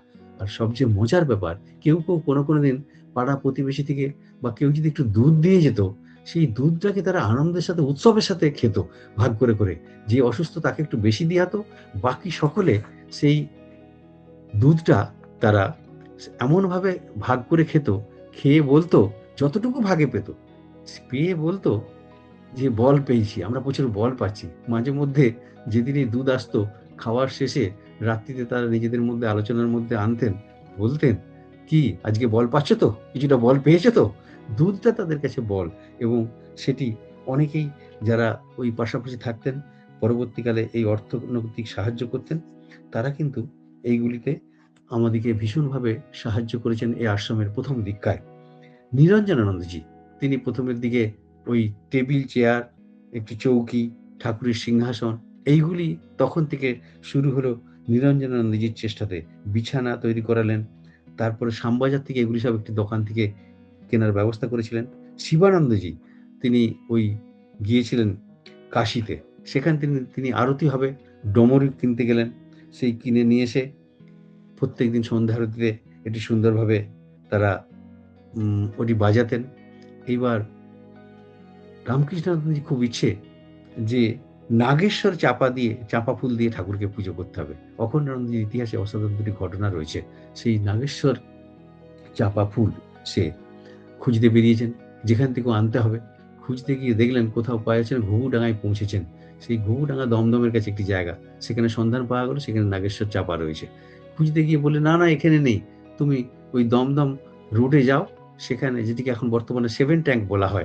সেই 7 ট্যাঙ্কে যাও, সেখানে পাবে।" সেখানে যখন যাওয়া হলো, সেখানে গিয়ে দেখলেন সেখানকার যে মালিক তিনি বললেন, "এ ফুল সবে কুঁড়ি হয়েছে। 17-18 দিন লাগবে এটা ফুটতে।" তিনি অখণ্ডানন্দজির নাছোড়বান্দা, ফুল না নিয়ে তিনি ফিরবেন না। 17-18 দিন বারাসাত পর্যন্ত বিভিন্ন জায়গায় ঘুরে টুরে এসে ওইখানে বসে রইলেন। ফুল ফুটতে মালিক এক ঝুড়ি ফুল তার একটি সুন্দর কলাপাতার মধ্যে প্যাক করে তাকে দিল। সেগুলি নিয়ে এসে পৌঁছালেন। রামকৃষ্ণানন্দজি অবাক হয়ে গেলেন। "তুই কোথায় বেপাত্তা হয়ে গেছিলিস এই ফুলের জন্যে?" বলল, "এই ফুলের জন্যে আমি অপেক্ষা করে ফুল ফুটিয়ে তবে নিয়ে এলাম।" এগুলি অসাধারণ ঘটনা। এই শিবরাত্রি আসছে। ওই শিবরাত্রির পুজো ওইখানে ১ম করেন স্বামী অদ্ভুতানন্দজি। লাটু মহারাজকে নিয়ে খুব আনন্দ হতো, মজা হতো। তিনি গঙ্গার ধারে অলৌকিক দর্শন পেয়েছেন। সেগুলো ইতিহাস, অনেক বড় ইতিহাস, সেগুলোতে আমি যাব না। এই লাটু মহারাজ গঙ্গার ধারে থাকতেন, বসে থাকতেন। সেখানে বসে অলৌকিক দৃশ্য বেলুড় মঠের দিকে লক্ষ্য করে পেয়েছেন যে বিশ্ব ব্রহ্মাণ্ড একটা আলোক জ্যোতির্ময় তার কাছে ধরা দিচ্ছে ওই ধ্যানের মধ্যে। সে আলোক দিশা বা ওই যে ব্রহ্মপূর্ণ আলোক, যে বিশাল একটা সম্ভার, সেটা শুধু আকাশটাকে বাতাসটাকে প্লাবিত করছে নয়, তার মধ্যেও ছোট আবার ব্রহ্মাণ্ড তৈরি হয়ে যাচ্ছে। এগুলো লাটু মহারাজ নিজে দেখেছেন, সেগুলো তিনি পরবর্তীকালে আমাদের সন্ধান দিয়েছেন দেখব। অখণ্ডানন্দজি আমরা জানি যে সেবা আদর্শ শুরু করেছেন, কিন্তু তার আগেই সেবা আদর্শ শুরু হয়ে গেছিল। আমরা যদি ইতিহাসে যাই, দেখব সেই ইতিহাসে একটি মহিলা ওই আলমবাজার মঠের সামনে সে অসুস্থ হয়ে পড়েছিল, কলেরা রোগী। তাকে নিয়ে গিয়ে প্রথম এই অখণ্ডানন্দজির সাথে ছিলেন। সেটা 1893 সালের ঘটনা। তাকে দুধ বা অন্যান্য পথ্য খাইয়ে তাকে তখনকার দিনে ক্যাম্পবেল হসপিটাল বলা হতো, আমাদের আরজি কর হসপিটালকে, সেখানে ভর্তি করা হয়, তার চিকিৎসার ব্যবস্থা করা হয়। অর্থাৎ এই সেবা যজ্ঞটা শুরু হয়ে গেছিল আমরা দেখব আলমবাজার মঠ থেকে। এইবার আসা যাক আলমবাজার মঠে। আমি বলেছিলাম 1897 সালে প্রথম মায়ের জন্মতিথি পালন হয়। এটি একটি ভীষণ আমাদের কাছে তাৎপর্যপূর্ণ। আলমবাজার মঠে হোম, পূজা, তন্ত্রধারকের ভূমিকায় থাকতেন ব্রহ্মচারী বিমল, স্বামী যোগানন্দজির উদ্যোগ থাকত এবং অনেকেই ওখানে প্রসাদ পেতেন। শুধু প্রসাদ পাওয়া নয়, আমরা ওই আলমবাজার মঠের কয়েকটি ঘটনাতে আসব, সেগুলি খুব মজাদার। আমরা দেখব 1893 খ্রিস্টাব্দে সন্ধ্যারতে অভেদানন্দ রচিত যে বিখ্যাত শ্রীরামকৃষ্ণ স্তোত্র, সেটি আবৃত্তি করার সময় ওই নিরঞ্জনং নিত্যরূপং ভক্তানুকম্পায় ধৃত বিগ্রহায় ওই ঈশাবতারম পরমেশ্বরম তাং রামকৃষ্ণ শিরসাহাম মহম, যে শব্দগুলি রয়েছে, এইখানে একটি জায়গায় একটি শব্দ রয়েছে, আপনারা লক্ষ্য করবেন, ঈশাবতারম। এই ঈশাবতরণ কথাটি লাটু মহারাজ শুনতেন। তিনি খুব সরল মানুষ ছিলেন। এই ঈশাবতরণ, ঈশা বলতে তিনি বুঝতেন যিশু। তিনি শিবানন্দজিকে ওই আরতির পরে প্রশ্ন করে বসলেন, হ্যাঁ রে তারক, আমরা কি রামকৃষ্ণদেবকে ছেড়ে দিয়ে, শ্রীরামকৃষ্ণদেবকে ছেড়ে দিয়ে আজকাল ঈশার দিকে দৌড়াচ্ছি, ওই যিশুর দিকে দৌড়াচ্ছি নাকি রে? তারপরে শিবানন্দজি তাকে, অভেদানন্দজিকে ডেকে এনে, কেন লিখেছিস, কি লিখেছিস, ওকে বুঝিয়ে দে। সে ওকে বুঝিয়ে দিলেন যে ঈশাবতরণের মানেটি কি, কেন ঈশাবতরণ বলা হয় তাকে। এই যে ঈশাবতরণের সাথে শ্রীরামকৃষ্ণ তাকে ঈশের সাথে অবতার যোগ হয়ে ঈশাবতার হয়েছে, সেটি তাকে বুঝিয়ে দেওয়ার পরে তিনি নিজেও হেসে পড়লেন। একবার ওইখানে একটি ঘটনা ঘটে। ঘটনা মানে ঠাকুরের এই স্বামীজির মধ্যম ভ্রাতা মহেন্দ্রনাথ দত্ত অসুস্থ হয়ে পড়লেন। তাকে সেবা করার জন্য আমরা দেখব শিবানন্দজি, শারদানন্দজি তার বাড়িতে গিয়ে ডাক্তার ডেকে নিয়ে গিয়ে তার সেবা চিকিৎসা করলেন। এবং নরেন্দ্র মানে বিবেকানন্দের দিদিমা, তিনিও খুব অসুস্থ হয়ে পড়েছিলেন একবার। এই আশ্রম থেকে, আলমবাজার মঠ থেকে এই সন্ন্যাসীরা গিয়ে তার মাকে দেখাশোনার জন্য বৈকুণ্ঠনাথ সান্যাল, যোগানন্দ, শারদানন্দজি ডাক্তার ডেকে নিয়ে গিয়ে স্বামীজির মাকে সেবা শুশ্রূষা করেছিলেন। আরেকটি ঘটনা বলি, ভারী সুন্দর ঘটনা। এখানকার ঘটনাগুলো একটি একটি করে শুনলে আপনাদের মজা লাগে। ওইখানে মজার মজার মানুষ আসতেন। ওই বিভিন্ন মানুষের কথা বলছিলাম, সকল ভক্তরা এখন আসা যাওয়া করছেন। ঠাকুরের সঙ্গীকার যখন যারা ছিলেন তারা তো আসতেনই, স্বামীজির বন্ধু বান্ধব অনেক আসছেন। একবার একটি লোক, ভদ্রলোক, বেশ ভালো পোশাক টোশাক পরে, বুকে পেন রয়েছে, দেখা যাচ্ছে তার কলম রয়েছে, হাতে ব্যাগ রয়েছে, একটি ছোট্ট ব্যাগ নিয়ে, তারপরে হাতে ঘড়ি রয়েছে, তার এর হাতে একটি ছোট ব্যাগ রয়েছে, সেসব নিয়ে তিনি এসে পৌঁছেছেন ওখানে। হঠাৎ দেখা গেল সেখানে তিনি এসে সবাইকে নাম ধরে ডাকছেন। আলমবাজারে ঢুকেছেন, সমস্ত সন্ন্যাসীদের তিনি নাম ধরে ধরে ডাকছেন। সবাই বলছে, এই বাবা এই কোত্থেকে এলো? বিশেষ করে স্বামী সদানন্দ, তাকে তিনি, সদানন্দ যে ডাক নাম, তাকে তার ডাক নাম ধরেই ডাকছেন, স্বামীজি যেভাবে ডাকতেন। সে ডেকে হঠাৎ বলছে, এই, কথা বলতে বলতে, গল্প করতে করতে বলছে, আমার এবারে সমাধি হবে, আমাকে পেছন থেকে ধরতো, পেছন থেকে ধরতো, আমার সমাধি হবে। সমাধি হবে? সমাধি কি ওইভাবে হয় নাকি? দাঁড়িয়ে দাঁড়িয়ে বলতে বলতে, আমাকে ধর ধর পেছন থেকে। ওই সদানন্দ তাকে পেছন থেকে, যেমন হৃদয় ঠাকুরকে কেশব সেনের বাড়িতে ধরেছিলেন না, সেইভাবে ওকে পেছন থেকে ধরা হলো। ধরেছেন, সত্যিই সমাধি হয়ে গেল। অনেকক্ষণ চুপচাপ ছিল। তারপরে কিছুক্ষণ পরে বলছে, প্রথমে ওই সমাধি হওয়ার সময় বলছেন, বের বের বের, আওয়াজ করছেন। করতে করতে সবাই হাসছে, অবাক হয়ে গেল, কি হলো ব্যাপারটা? হাতে চামড়ার ব্যাগ রয়েছে, চোখে চশমা রয়েছে, সেসব অবস্থায়, হ্যাঁ, বুকের মধ্যে ঘড়িটা ঝুলছে। তখনকার দিনে ওই দড়ি বাঁধা ঘড়ি থাকতো লোকের পকেটে, সেগুলো ঝুলছে। তারপর কিছুক্ষণ ভাবে সদানন্দ দেখছেন সত্যি তার একটা ভাব হয়ে গেছে। অনেকক্ষণ পরে তার ভাবটা কাটলো। তারপরে আবার ভাবটা কাটার পরে তার ব্যাগপত্র নিয়ে আবার সার্চ করে দেখছেন কেউ কিছু নিয়ে নেয়নি তো, সবগুলো আছে তো, সব ঠিক ঠিক। সবাই ও চলে যাওয়ার পর তারপর কিছুক্ষণ বলছে, পরেই বলছেন যে আমার একটা কাজ আছে, আমি চললাম। তিনি চলে গেলেন, ওখান থেকে চলে গেলেন। তাকে নিয়ে এমন মজা, সবাই মাঝে মধ্যেই বলে উঠতেন, এই আমার এবারে ভাব হচ্ছে, আমায় ধর, আমায় ধর। এই সাধুরাও এরকম করে খুব মজা করতেন। এবং স্বামীজি, আমরা একটি দেখব, প্রথম স্বামীজি একটি ওই মা, আপনারা জানবেন, আমাদের আলমবাজার মঠে মা এসেছিলেন কিনা আমরা জানি না, মা শারদা, কিন্তু ওই সময় মায়ের যে দুরবস্থা, মা বলরাম বসুর পরিবারের লোকজনের দ্বারা উদ্ধার হয়েছিলেন জয়রামবাড়ি কামারপুকুর থেকে, ছেঁড়া কাপড় পরে গিটিয়ে গিটিয়ে পড়তেন। ওই ঠাকুর বলেছেন, কখনো ডান হাতটি চিৎ করবে না কারোর কাছে, যেটা করবে না আমার শ্বশুর, তোমার শ্বশুরের জায়গাতে তুমি শাক বুনে খাবে, সেটাই তিনি করতেন। এরা সেই খবরটি পেয়ে ছুটে যায়। পরবর্তীকালে এদের পার্শ্বদরা নিয়ে আসেন নীলাম্বরবাবুর বাগান বাড়িতে, তাকে রাখা হয়। 1893 সালে স্বামীজি যে বছর চিকাগোতে ভাষণ দিচ্ছেন, তার আগে সেই সময় যেন স্বামীজির জন্যই তিনি পঞ্চতপা হয়েছিলেন 1893 সালে জুন মাসে। আপনারা সেই ইতিহাস হয়তো জানেন। কিন্তু এই পঞ্চতপার পেছনে মা কিন্তু স্বামীজিকে আশীর্বাদ করার জন্য এটি করেছেন। আপনারা জানবেন 1894 সালে আরো সব ঘটনা রয়েছে। 1894 সালে আমরা দেখব 5ই সেপ্টেম্বর স্বামীজি পাশ্চাত্যে ভীষণ বিপদে পড়েছিলেন। তিনি তো বক্তৃতা দিয়ে রাতারাতি বিশ্ববিখ্যাত হয়ে গেলেন। সেই ইতিহাসে আমরা যাব না। কিন্তু তাকে নিয়ে বিদেশি পর্যটকরা শুধু নয়, সেখানকার অনেক ধর্মীয় মানুষেরা, যাদের ক্ষতি হয়ে যাচ্ছিল, বাইবেলের উপরে তিনি যেন একটা বিশাল নিষেধাজ্ঞা জারি করে দিয়েছেন। সবাই শ্রীরামকৃষ্ণ কেন্দ্রিক ভাবধারাটাকে গ্রহণ করছিল। ভারতবর্ষের সংস্কৃতি, সভ্যতার ইতিহাসে বেদ, পুরাণ, উপনিষদকেই সবাই যেন গ্রহণ করার জন্য তৎপর হয়ে পড়ছিল। তখন বাইবেলের ব্যবসাটা যেন ওদের কাছে ভীষণভাবে লস হচ্ছিল, ক্ষতিকারক হয়ে যাচ্ছিল। তখন ওর পেছনে লাগলো। সবাইকে উৎসাহ দিয়েছিল আরেকজন আমাদের এদেশেরই মানুষ, সে নাম আমি করছি না, কেশব সেনের ছাত্র, তিনিও বক্তা ছিলেন, প্রতাপচন্দ্র মজুমদার। তিনি তার সঙ্গপাঙ্গ নিয়ে আরো কিছুজন মানুষকে নিয়ে বিবেকানন্দের পরিচয়পত্র চাইতে বলে বসলেন।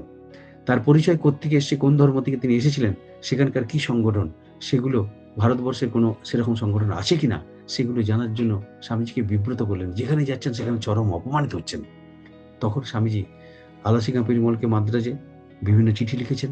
এদিকে কলকাতাতেও তার গুরু ভাইদের চিঠি দিলেন। কালী মহারাজ, স্বামী শিবানন্দজি, এরা সকলে, শারদানন্দজি উৎসাহ বোধ করে 5ই সেপ্টেম্বর 1894 সালে একটা সভা করলেন। প্যারীমোহন মুখোপাধ্যায়, আপনারা জানেন, উত্তরপাড়ার জমিদার ছিলেন। তিনি অনেকেই সভাপতি হতে চাইলেন না। নরেন দত্ত সন্ন্যাসী হয়েছে, গেরুয়া পড়েছে, সে কায়স্থ ছেলে, ব্রাহ্মণ ছাড়া সন্ন্যাস নেওয়া যায় না। তখনকার দিনে এই অর্থোডক্স সমাজ সেই কথা শুনে বা মেনে তারা কেউ সভাপতি হতে রাজি হচ্ছিল না। অবশেষে ওই প্যারীচরণ মুখোপাধ্যায়, এই মুখোপাধ্যায়, তিনি আমাদের উত্তরপাড়ার জমিদার ছিলেন, তিনি রাজি হয়েছিলেন। তার সভাপতিত্বে কয়েক হাজার মানুষের সামনে একটি অনুলিপি তৈরি করা হয়। সেই অনুলিপিটি পাঠানো স্বামীজি তাদের সামনে ছুঁড়ে মারেন। এই আমি কোন সংগঠন থেকে এসেছি, আমি হিন্দু ধর্মের প্রতিনিধি, আমাদের দেশে এই সংগঠন রয়েছে, আমরা ভারতবর্ষের সনাতন আদর্শকেই বিশ্বের মানুষের কাছে তুলে ধরেছি।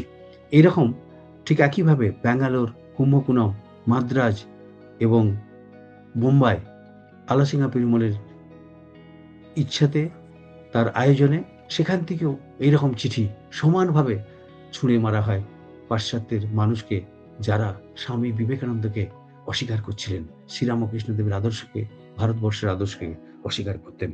সেটি কিন্তু ওই চিঠির মাধ্যমে সেখানে যায়। দুটি অসাধারণ ঘটনা অখণ্ডানন্দ জীবনে ঘটে ওখানে। তিনি ঠাকুরকে দেখেছেন বাল গোপাল রূপে, তিনি যশোদার কাছে হাতে নাড়ু হাতে এগিয়ে এসেছেন। শ্রীরামকৃষ্ণদেব রাতে ঘুমের ঘোরে তাকে দেখিয়ে দিচ্ছেন যে দেখ কিভাবে। উনি বলেন, ওইভাবে আমি মুক্তি চাই না, মানুষকে সেবা করে আমি মুক্তি পেতে চাই, তোমার আদর্শ জীবকে শিবজ্ঞানের সেবা, এটি তিনি দেখিয়েছিলেন এই অখণ্ডানন্দজি। আর একবার দেখব, অতি বৃষ্টিতে দক্ষিণেশ্বর অঞ্চলে ভীষণ মানুষের খাওয়া পড়ার অসুবিধা হচ্ছিল। সেখানে ওই আশ্রম থেকে সবাই গিয়ে সেবা যজ্ঞ শুরু করেন। হৃদয় একবার ওইখানে এসেছেন, হৃদয় মুখার্জি ঠাকুরের ভাগ্নে। তিনি এসে সবাই তাকে আবদার করলো, তুমি ঠাকুর এবং কেশব সেনের যে সংঘাত বা এই সাক্ষাৎকারের কিছু বর্ণনা তুমি দাও না। সেই দ্যুতি রূপে যেভাবে ঠাকুরের ওই কাপড়কে মাথায় দিয়ে মজা করতেন। কেশব সেন বলছেন যে তুমি আজকে কি জন্য এসেছো এখানে? কেশব সেনের সাথে সাক্ষাৎ করতে শ্রীরামকৃষ্ণদেব গেছেন। শ্রীরামকৃষ্ণদেব, তোমার সাথে দ্যুতি ক্রীড়া করতে এসেছি। তার সাথে নিচে নিচে একসাথে হাত তুলে নৃত্য করেছেন। হৃদয় সেটি দেখেছেন। সেগুলি তিনি একবারে একইভাবে ঠাকুরের মতো তিনি ধুতির কুঁচুরটিকে মাথায় তুলে নৃত্য করতে করতে সবাইকে মাতিয়ে দিলেন। এই হৃদয় মুখুজ্জে ওই আলমবাজার মঠে এসেছেন এবং তাদের গুরু ভাইদের সাথে অনেক হাসি ঠাট্টা তামাশার মধ্যে তিনি থেকেছেন। এবং আরো মজার মজার অনেক ঘটনা এখানে ঘটেছে। আমাদের সময়টা এত আমাদের সাথে বেইমানি করছে, এত তাড়াতাড়ি এগিয়ে চলছে। আমার মনে হচ্ছে এই আলমবাজার মঠের আমরা আসবো 1896 সালের শেষের দিকে। বিশেষ করে 1896 সালে যে ঘটনা ঘটে ঠাকুরের জন্মতিথির পরে মহোৎসবের সময়, সেটি ভীষণ আমাদের কাছে পীড়া দেয় এখনো। মহিলাদের সেখানে যেতে দেয়া হবে না। কারণ ওই নেড়ানুড়ির দল বৈষ্ণব শাস্ত্রে যেমন আছে, সেই রকম একটা লোকের কাছে সমাচার যাচ্ছে। তাই দক্ষিণেশ্বর কর্তৃপক্ষ সবাই মিলে ঠিক করলেন, গিরিশ ঘোষ সহ অনেকেই ঠিক করলেন যে ওইখানে যেতে দেয়া হবে না মহিলাদের। মহিলাদের মেইন গেট মহিলাদের জন্য বন্ধ করে দেয়া হলো। বিশেষ করে স্বামী ত্রিগুণাতীতানন্দজি সেই কাজটি করলেন। কিন্তু এই হরমিলান কোম্পানি, জাহাজ কোম্পানির যিনি মালিক ছিলেন, একজন আপনারা জানবেন তাকে। তিনি হচ্ছেন এই চক্রবর্তী মহাশয়।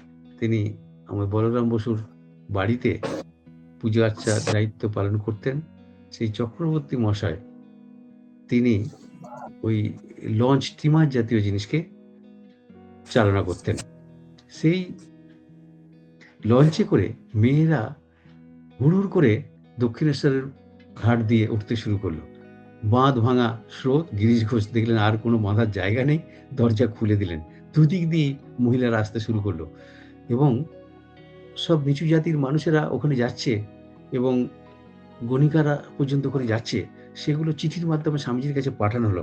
স্বামীজি একটি চিঠির মধ্যে লিখছেন পরের বছর ওই 1896 সালে এপ্রিল মাসে 1896 এপ্রিল মাসে একটি চিঠি লিখছেন। তাতে লিখে জানাচ্ছেন যে এই বেশ্যারা বা নিচু শ্রেণীর মানুষেরা ঠাকুরের কাছে আপনারা তো কারা যাবে? তাদের উদ্ধারের জন্যই তো শ্রীরামকৃষ্ণদেবের পৃথিবীতে আসা। কে গেল, কে আসলো, কে আসলো না, ভদ্র সমাজের মানুষ। ঠাকুর তাদের জন্য আসেননি। তারা তো উদ্ধার হয়ে রয়েছে। তারা তো নিজেরা প্রতিষ্ঠিত হয়ে রয়েছে। শ্রীরামকৃষ্ণদেব এসেছেন তো আমাদের মতো মানুষদের, যারা অপাংতেয়, যারা ওই রসিক মাতার মতো মানুষ, যারা নিজেদের জীবনকে শ্রীরামকৃষ্ণদেবের আলোয় আলোকিত করবে, যারা পরবর্তীকালে নাট্য জগতে এসেছে, গিরিশ ঘোষের জগতে এসেছেন, তারা সকলেই শ্রীরামকৃষ্ণদেবকে জীবনে পেয়ে তারা জীবনে মুগ্ধ হয়েছেন, মুক্ত হয়েছেন। এই ইতিহাস ওই আলমবাজার মঠে আমরা দেখব। এবারে স্বামীজি ফিরে আসবেন 1896 খ্রিস্টাব্দে। স্বামীজি দুজনকে ডেকে নিলেন। প্রথমের দিকে শারদানন্দজিকে ডেকে নিলেন। ফেব্রুয়ারি মাসে তিনি চলে গেলেন। এপ্রিল মাসের 1 এপ্রিল 1896 তিনি পাশ্চাত্যে পৌঁছে গেলেন স্বামী শারদানন্দজি। তারপরে ওই বছরের মাঝামাঝি আবার অভেদানন্দকে ডেকে নিলেন। আমরা দেখব এই দুই গুরু ভাইকে পাশ্চাত্যে বেদান্ত সোসাইটির কাজকর্ম করার জন্য স্বামীজি যেভাবে ডেকে নিলেন, স্বামীজির কাছে নিশ্চিত হলেন তার অসমাপ্ত কাজগুলি এগুলি করবে। পরবর্তীকালে হরি মহারাজকেও পাঠিয়েছেন, আপনারা জানবেন সেই ইতিহাস। আরও একটি ইতিহাস রয়েছে, দুটি ইতিহাসের কথা বলছি না, হরি মহারাজের কথা বলতে গিয়ে মনে পড়ে গেল এই বিজ্ঞানানন্দজি, যিনি বেলুড় মঠের রূপকার পরবর্তীকালে স্বামীজির নির্দেশে। সেই হরি মহারাজ তখন এটুয়াতে তিনি ইঞ্জিনিয়ার হিসেবে চাকরি করতেন। তিনি কিন্তু ওই মহেন্দ্রনাথ মুখোপাধ্যায়ের মতোই আলমবাজার মঠে সাহায্য করতেন। তার ইতিহাস আমরা জানি। মাঝে মধ্যেই সুবোধানন্দজি তিনি ওই এটুয়াতে গিয়ে বিজ্ঞানানন্দজির স্যালারি হলেই সেখান থেকে একটা নির্দিষ্ট অর্থ নিয়ে চলে আসতেন আলমবাজার মঠের এদের সেবার উদ্দেশ্যে। তিনি সন্ন্যাস নিয়েছেন সবার শেষে। এই বিজ্ঞানানন্দজি তিনি আলমবাজার এসে পৌঁছেছেন, পরে বেলুড় মঠে গেছেন। অর্থাৎ তিনি তিল করে যেন এই আশ্রমটিকে আসল জায়গায় পৌঁছাতে সহযোগিতার একটা বিশেষ ভূমিকা তিনি নিয়েছিলেন। এবার 1897 সালে চলে আসি আমরা। 1897 সালে আপনারা জানেন আলমবাজার মঠ একটি বড় ভূমিকম্প হয় 12 জুন। আলমবাজার মঠ সহ কলকাতার অনেক ক্ষতি হয়, অনেক বাড়ি ভেঙে যায়, আলমবাজার মঠটি ফেটে যায়। সেখানে থাকার উপযুক্ত নয়। আপনারা জানেন 1897 সালে স্বামী বিবেকানন্দ আসার সূচনা ভারতবর্ষের মানুষ উপভোগ করবে। তখন সবাই গভীর আগ্রহে রয়েছে। প্রথম থেকেই 15ই জানুয়ারি তিনি ভারতবর্ষে এসে প্রবেশ করবেন। 15ই জানুয়ারি তিনি পৌঁছালেন কলম্বোতে। 26শে জানুয়ারি পাম্বান ভারতবর্ষের মূল ভূখণ্ডে তিনি আসলেন। পৌঁছাবার পরে ফেব্রুয়ারি মাসটিতেই আবার সেই গুরুত্বপূর্ণ ভূমিকা বিবেকানন্দেরও আমরা দেখব। ফেব্রুয়ারি মাসে তিনি 6ই ফেব্রুয়ারি থেকে 14ই ফেব্রুয়ারি মাদ্রাজে রইলেন। সেখানে বিখ্যাত 4টি বক্তৃতা দিয়েছিলেন। আমার সমন্বিতি, ভারতবর্ষের মহাপুরুষগণ, ভারতবর্ষের ভবিষ্যৎ, ভারতবর্ষের বেদান্তের চিন্তা, 4টি বিখ্যাত বক্তৃতা দিয়েছেন বিভিন্ন হলে। লাস্টে 1897 খ্রিস্টাব্দের 14ই ফেব্রুয়ারি ভারতবর্ষের ভবিষ্যৎ সম্পর্কে আগের বক্তৃতাগুলি বিভিন্ন হলে হয়েছে, পোচাইয়া হলে এবং অন্যান্য হলে হয়েছে। সেখানে লোক ধরাতে পারছিল না। টিকিটের দাম বাড়িয়ে দেওয়া সত্ত্বেও লোক এত হয়েছে, বাধ্য হয়ে তারা একটি সার্কাস ময়দানে, সার্কাসের প্যান্ডেলের মধ্যে 6-7 হাজার মানুষের সামনে স্বামী বিবেকানন্দের বক্তৃতার ব্যবস্থা করালো। ভারতবর্ষের ভবিষ্যৎ সম্পর্কে তিনি আলোচনা করলেন। তিনি এবার ভারতবর্ষকে জাগাবেন যেন। তিনি সেখানেই বলেছিলেন, ভারতবর্ষের দেবদেবীরা কিছুদিন ঘুমিয়ে থাকুক, তোমাদের এখন আরাধ্য দেবতা হোক দেশমাতৃকা, শৃঙ্খল মোচনে তোমরা ঝাঁপিয়ে পড়ো। স্বামী বিবেকানন্দের ভারতের ভবিষ্যৎ সম্পর্কে এই বক্তৃতা ভীষণ সিগনিফিকেন্ট। রোমারোলা বলেছেন যে ভারতবর্ষকে জাগিয়ে দিলেন ওই মাদ্রাজে এসে। স্বামী বিবেকানন্দ ভারতবর্ষের জনগণকে জাগিয়ে একটা ঘুমন্ত জাতি যেন জেগে উঠল। আস্তে আস্তে তিনি কলকাতায় আসবেন, সেটা 19শে ফেব্রুয়ারি। আপনারা জানেন 18ই ফেব্রুয়ারি তিনি পৌঁছে গেছেন ভারতবর্ষের ভূখণ্ড থেকে মাদ্রাজ হয়ে মোম্বাসা জাহাজে তিনি পৌঁছে গেছেন বজবজে। রাত্রিটা বজবজে ওই জাহাজের মধ্যে কাটিয়ে 19 তারিখে স্পেশাল ট্রেনে করে শিয়ালদা স্টেশনে পৌঁছান। সেই ইতিহাস আপনাদের কাছে জানা। সেই 19শে ফেব্রুয়ারি স্বামী বিবেকানন্দ এই আলমবাজার মঠে তার আগে এসে পৌঁছাননি। তিনি পাশ্চাত্যে যাওয়ার আগে খবর পেয়েছেন চিঠির মাধ্যমে এরকম একটা পরিবর্তন হয়েছে, বরানগর থেকে আলমবাজারে আসা। এবং আলমবাজারে আসার পরে স্বামী বিবেকানন্দ প্রথম 19শে ফেব্রুয়ারি তার পাশ্চাত্যের সমস্ত যাদেরকে সাথে নিয়ে এসছেন, সেভিয়ার দম্পতি এবং যে গুডউইন তার স্টেনোগ্রাফার, তাদেরকে নিয়ে গোপাল শীলের বিখ্যাত রাজবাড়ি, প্রথমে পশুপতি বোসের বাড়িতে বাগবাজারে তাকে সম্বর্ধনা দেওয়া হয়। সেখান থেকে দুপুরে খাওয়া দাওয়ার পরে তারা চলে আসেন গোপাল শীলের বাড়িতে। বিদেশিদের আলমবাজার ওই মাঠে কি করে রাখবে, 17 ইঞ্চি সেরা, তো একটা বসার ভালো চেয়ার টেবিল নেই, কোথায় তাদের রাখবে? ঠিক করলেন তাদের গোপাল শীলের বাড়িতে রাখাবে। জমিদার মানুষ, গঙ্গার ধারে বাড়ি, বিখ্যাত বাড়ি, সেখানে রাখার ব্যবস্থা হলো। স্বামীজি চলে গেলেন আলমবাজারের মঠে। গুডউইন শুনবেন না, তিনিও চলে গেলেন। যিনি কাঁটা চামচ ছাড়া খেতে পারতেন না, তিনি সাত্ত্বিক জীবনযাপন করছেন স্বামীজির সাথে ওই আলমবাজার মঠে। স্বামীজি প্রায় 60 দিনের মতো ওই আশ্রমের মঠে থেকেছেন, তার ইতিহাস পাওয়া যায়। গুডউইন ইটের মধ্যে খড় বিছিয়ে তিনি শুয়ে থেকেছেন, খবিসান্ন খেয়েছেন। আরো একটি অসাধারণ ঘটনা ওই আলমবাজার থাকা অবস্থায়, সেটি আমাদের উপহার দিয়েছেন বিখ্যাত অশ্বিনী দত্ত, কংগ্রেস নেতা, ভক্তিযোগ প্রণেতা। তিনি আলমোড়াতে দেখেছেন স্বামীজিকে। আর লোচনবাবুর ঘাটে, যেখানে এই স্বামীজির গুরু ভাইরা সব স্নান করতেন, এই লোচনবাবুর ঘাটের কথা আপনাদের বলেছিলাম, রামলোচন ঘোষের নামে যার ওই ঘাটটি তিনি তৈরি করেছিলেন। সেই লোচনবাবুর ঘাটে স্বামীজি স্নান করতে গেছেন। জোয়ার থেকে ভাটা হয়েছে, গোটা যে সমস্ত সিঁড়িগুলি রয়েছে সেগুলি কর্দমাক্ত হয়ে রয়েছে। উপরে দাঁড়িয়ে রয়েছেন কমণ্ডলুতে জল হাতে ওই গুডউইন দাঁড়িয়ে রয়েছেন, কাঁধে তার উত্তরীয় সাদা ব্রহ্মচারীর পোশাক পরে। অশ্বিনী দত্ত দেখছেন স্বামীজি স্নান করছেন, স্নান করে এসে গোটা পায়ে কাদা, গুডউইন গঙ্গার কমণ্ডলীর জলটি দিয়ে তার পাগুলি ধুইয়ে গুরু সেবা করছেন আর তার উত্তরীটি দিয়ে সুন্দরভাবে মুছিয়ে দিচ্ছেন। অশ্বিনী দত্ত বলছেন, আমরা দেখেছি ব্রিটিশরা আমাদের দ্বারা পদলেহন করিয়ে নেন, আজ ব্রিটিশদের প্রতিভু হয়ে গুডউইন স্বামী বিবেকানন্দের পা ধুয়ে দিচ্ছেন এক ভারতীয়র। আর বোধহয় আমাদের দেশের স্বাধীনতা পাওয়ার দেরি খুব একটা নেই। ঠিক একই ঘটনা তিনি উল্লেখ করেছেন, আলমোড়ার ঘটনা। সেটিতে যাচ্ছি না, অনেক সময় চলে যাবে, আমার সময় শেষ হয়ে গেছে, 8টা বেজে গেছে। আমি জানি যেটি বলবো, যেটি দিয়ে শেষ করব, ওই 12ই জুন 1897 খ্রিস্টাব্দে ভূমিকম্পের পরে সিদ্ধান্ত গ্রহণ করা হয় কোথায় যাওয়া হবে। তাই তারা বাড়ির খোঁজ, জায়গার খোঁজ, বিভিন্ন বলরাম বসুর বাড়ি 20,000 টাকায় বিক্রি হচ্ছে খবর পাওয়া গেল, গোপাল শীলের বাড়ি, বিভিন্ন জায়গায় সন্ধান করতে করতে যেটি নির্দিষ্ট ছিল সেটি বেলুন মঠের জায়গাটি, 22 বিঘে জায়গা, সেটি কেনার জন্য পরিকল্পনা মিস মুলার দেবে।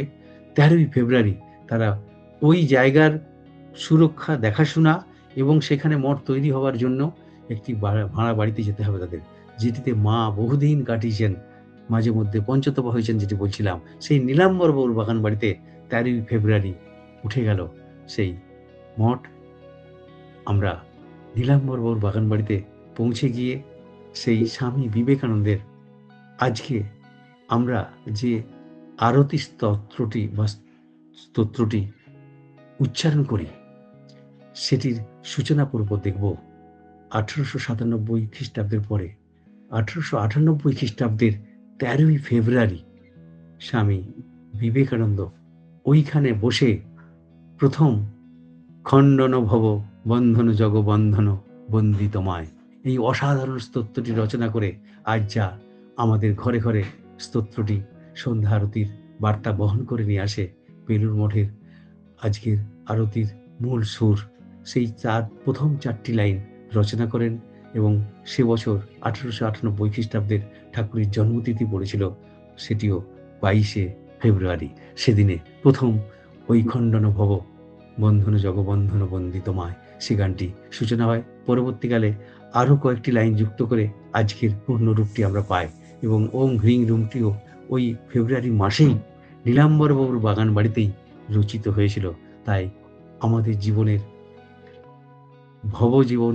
ভব জগতের খণ্ডন মোচনকারী যে বার্তা স্বামী বিবেকানন্দ নীলাম্বরবাবুর বাগান বাড়িতে রেখে গেছেন, সেখানে এসেই আমাদের আজকের রোমারোলার ভাষায় এতক্ষণ ধরে ঠাকুরকে কেন্দ্র করে তার উদার ভাবনার গোমুখী বার্তা ভাব প্রবাহটি যেভাবে বিশ্ব পরিভ্রমণ করার উদ্দেশ্যে তার ভাব প্রবাহের ভাব গঙ্গাটি গোমুখ থেকে যেভাবে আমাদের সামনে আজ এই গঙ্গার তীরে এনে হাজির করেছে নীলাম্বরবাবুর বাগান বাড়িতে, আমরা সেখানেই তাদের প্রার্থনায় থেকে রোমারোলার ভাষায় তার সম্পর্কে এই আলোচনা শুধু আলোচনা নয়, তার চিন্তা ভাবনা শুধু একটি মানুষকে কেন্দ্র করে নয়, একটি আদর্শকে, একটি বিশ্বাসকে, একটি শক্তিকে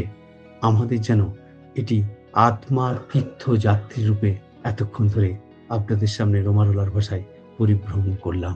সকলে ভালো থাকবেন। ওং অসত মা সদ্গময় তমসো মা জ্যোতির্গময় ওং শান্তি শান্তি শান্তিহি হরি ওং তৎসৎ শ্রীরাম ও কৃষ্ণার বস্তু। এর পরের ইতিহাস নীলাম্বরবাবুর বাগান বাড়ি ও বেলুড় মঠের পুরাতন মন্দিরের ইতিহাস। সেখানে আমরা শেষ করব এই বেলুড় মঠের ইতিহাসের গোমুখী যাত্রার শেষ অধ্যায়। এর পরের দিনে আমার নির্দিষ্ট দিন আপনাদের দিনের সাথে ম্যাচ করিয়ে করার চেষ্টায় থাকবো। সকলে ভালো থাকবেন। নমস্কার, শুভ সন্ধ্যা। স্যার নমস্কার, ভালো আছেন তো? একদম। আচ্ছা, বলছি এই যে গুডউইনের কথা বললেন, ওনার তো সমাধিটা উটি রামকৃষ্ণ মিশনের ওখানে। হ্যাঁ, না রামকৃষ্ণ মিশনে নয়, রামকৃষ্ণ মিশন না, মানে ওইখানে, হ্যাঁ উটিতে। উটিতে হয়েছিল। সেটা হচ্ছে সেন্ট টমাস বলে একটি ওখানে খ্রিস্টান প্রতিষ্ঠান আছে, ওইখানেই তাকে সমাহিত করা হয়। সেটা স্মৃতিস্তম্ভটি এখন রয়েছে, আপনারা যারা উটি যাবেন দেখতে পাবেন। সেটাই বলছি যে তাহলে কি উনি মানে শেষ সময়টা তাহলে কি ওই উটিতে ছিলেন? না, সেটা ওই 1897 সালে স্বামীজি যখন ভারত পরিক্রমায় আবার বেরিয়েছিলেন, সেটা ওই আলমোড়া সহ উত্তর ভারতের দিকে, তার তো ঠান্ডার জায়গাটা বেশি পছন্দ, হিমালয় কেন্দ্রিক শিব মহিমান্বিত স্বামী বিবেকানন্দ শিবস্বরূপ, তার তো হিমালয়টা বারবার তাকে টানতো।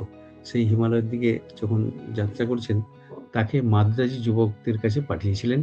ওই আমাদের যে দুটি পত্রিকার ব্যাপারে আমাদের বলা হলো না, প্রবুদ্ধ ভারত এবং ব্রহ্মবাদীর পত্রিকা, কিন্তু স্বামী বিবেকানন্দ আসার আগেই, পাশ্চাত্য থেকে আসার আগেই 1896 খ্রিস্টাব্দে ওই আলমবাজার থেকে ইনিশিয়েট করা হয়। সেইটার দায়িত্ব তখন সঠিকভাবে পালিত হচ্ছে না, সেই জন্য পাঠানো হয়েছিল গুডউইনকে। গুডউইনের থাকা খাওয়ার জন্য নিজে আবার ওইখানে গিয়ে কয়েকটি পত্রিকার তিনি রিপোর্টার হিসেবেও কাজ করতে শুরু করেছিলেন, নিজের খাওয়া পয়সা জোগাড় করার জন্য। এবং তার সাথে সাথে এই ব্রহ্মবাহিনীর পত্রিকা প্রবুদ্ধ ভারতের সাথেও তিনি যুক্ত ছিলেন। তাই সেই সময় ওই উটির কাছে একটি জায়গাতে ফুটবল খেলা হচ্ছিল। সেই খেলার মধ্যে তিনি বৃষ্টিতে ভিজেছিলেন, তার নিউমোনিয়া হয়ে গেছিল। সেইখানেই তিনি তার শরীর চলে যায়। সেটা খুব সম্ভবত 2রা জুন 1898 খ্রিস্টাব্দে। সে বছর নিবেদিতা আসে ভারতবর্ষে। সে বছরই ওরা সবাই তখন আলমবাড়া ছিলেন। দ্বিতীয়বার যখন স্বামীজি আলমবাজার এই আলমোড়া হয়ে নিবেদিতাদের নিয়ে ভ্রমণ করতে পেরেছিলেন। আলমোড়াতে থাকা অবস্থাতে নিবেদিতা, ম্যাকলাউড, সারাবুল সকলে রয়েছেন। হঠাৎ খবর পাওয়া গেল ২ টি মানুষের মৃত্যু সংবাদ। একটি প্রথমে গুডউইনের মৃত্যু সংবাদ, দ্বিতীয়টি আপনারা জানেন ঠাকুরের রেখে যিনি ওই স্বামী বিবেকানন্দকে আপনারা যে মানুষটিকে চিনতেন, যিনি হঠযোগ শেখার জন্য স্বামীজিকে ভীষণভাবে প্রহরী বাবার মৃত্যু, গুডউইনের মৃত্যু ১ সপ্তাহের মধ্যে ঘটে। স্বামীজি খুব মর্মাহত হয়েছিলেন। গুডউইন মারা যাওয়ার পরে তিনি ৪ দিন কারো সাথে কথা বলেননি, খাওয়া-দাওয়া করেননি। আলমোড়াতে তখন তারা ছিলেন এবং তার মাকে একটা অসাধারণ কবিতা লিখে তার কাছে ওই সমবেদনা জানিয়ে একটি চিঠি পাঠিয়েছিলেন কবিতা আকারে, পিস বলে। সেই কবিতার কথা আমরা জানি। গুডউইনকে তিনি এত ভালোবাসতেন, তার ডান হাতটা যেন ভেঙে গেল। সমস্ত রাজযোগ, জ্ঞানযোগ, কর্মযোগ, সে সমস্ত বইগুলির সন্ধান কিন্তু তার লেখন থেকেই উঠে এসেছিল। সেগুলিকে আমরা তার কাছ থেকে পেয়েছিলাম। তার কাছ থেকে আমরা চিরঋণী। আমার গুডউইন সম্পর্কে অনেক লেখা রয়েছে, আর্টিকেল রয়েছে এবং লেকচার রয়েছে। গোলপার্কে অনেকগুলি হয়েছে। বলুন, ঠিক আছে? আর কি চাই? এটাই জানতে পেরেছেন এটাই উটিতে? হ্যাঁ, হ্যাঁ, আমি উটিতে আমি নিজে ওখানে গেছিলাম। হ্যাঁ, হ্যাঁ, ওইখানে আমি গিয়ে আমিও। দেখেও এসেছি। হ্যাঁ, হ্যাঁ, সেখানে আমিও। অসাধারণভাবে তার লিফলেট দেয়া রয়েছে। ভারী সুন্দরভাবে তার হ্যাঁ, নামের ইয়েতে ওই স্মৃতিস্তম্ভের মধ্যে অনেক বর্ণনা হ্যাঁ, রয়েছে। আর কারো কিছু প্রশ্ন? ঠিক আছে। খুব অবশ্যই সুন্দর, নিঃসংকোচে করতে পারেন। আমি একদম সুন্দর আপনাদের লাগলো। সাথে খুব ভালো লাগলো স্যার শুনে। আবার শুনবো আশায় আছি। হ্যাঁ, এর পরের পার্ট হবে। আর কারো প্রশ্ন রয়েছে? একটা ছোট্ট প্রশ্ন করব, সেটা হচ্ছে যে প্রণাম নেবেন দাদা আমার। বলুন, বলুন, বলছি বলুন। যে বলছি যে ওই একটু অংশ আপনি ছুঁয়ে গেলেন, যে বেলুড় মঠের সম্বন্ধে লাটু মহারাজের কি দর্শন হয়েছিল, সেটা সামান্য ছুঁয়ে গেলেন, একটু জানতে ইচ্ছা করছে আর কি। হ্যাঁ, হ্যাঁ, এটা এটা হচ্ছে আপনারা জানেন লাটু মহারাজের জন্মতিথি কদিন আগে গেল তো। লাটু মহারাজা নরমালি আমাদের এই মঠ মিশনের যেখানে বড়নগর বা আলমবাজার বা নীলাম্বর বাউন্ডারি খুব বেশি থাকতেন না। উনি গঙ্গার ধারেই ম্যাক্সিমাম কাটাতেন, কাদা-টাদা মেখে জব ধ্যান করতেন, খুব বসে থাকতেন।